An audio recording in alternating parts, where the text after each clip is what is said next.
धामनगर रे हरड़ घणारे BJD viral हेउथिबा दुईटी video एबे BJD पई अडुआ होईछि। प्रथम वीडियो रे दलर जणे तृणमूल स्तरर नेता तांको असंतोष झाडुछंती। सीधा राजुदास को काहेकि टिकेट देलो नाही, तुमे गणतंत्रर हत्या करूछ बोली कहउछंती। वीडियोर आरंभरू शेष जाय निज मनर कष्ट को झाडुछंती। आउ किछि कर्मी मध्य एहाकु समर्थन करूछंती। नामांकन दाखल करबा परे बिजेडी नेता एबे गाँ गाँ बुलिबा आरंभ करिछंती।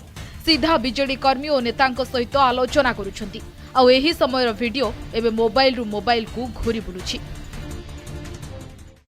गणतंत्र को तुम आज हत्या करदल कहीं आपण माने के धामनगर लोक धामनगर शासन करियो राजू बाबू जिंदाबाद जाजपुर रेडी रंजन करबा सिकी के कर दिया वाला ने कहीं एबे देखंतु आउ एक वीडियो वायरल हेउथिबा ए वीडियो रे पूर्वतन विधायक मुक्तिकांत मंडल बीजेडी प्रार्थी अवंती दास को कानरे टिप्स देउछंती। कोन भाषण देबाकू हेबो आ कोन मीडिया रे कहिबाकू हेबो। चिराचरित दुई लाइन कुआडे एही नेत्री कहि पारिले नाही जे बाबू मुक्तिकांत तांको कानरे कहउछंती। ए विजय हेबो मान्यवर मुख्यमंत्री कर, ए विजय हेबो महिला शक्तिर, ए विजय हेबो धामनगर विकास रो विजय। तबे एठारे प्रश्न, अवंती कोन दुई पद कहिबाकू सक्षम नुहंती? 2 लाख लोकों को प्रतिनिधित्व करने को मैदान को ओह्लाइथिबा अवंती कौन मन को 2 पद कहि पारु नाहंती?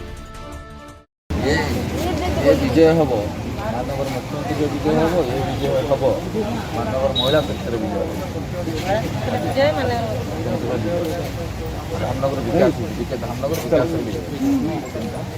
मन रख विजय हबो धामनगर विकास विजय। प्रार्थी को नहीं एक प्रकार हरड़ घणारे पड़िथिबा बीजेडी एहाकु नहीं आहुरी चिंतारे पड़िछि। भद्रकरू पार्थसारथी नायक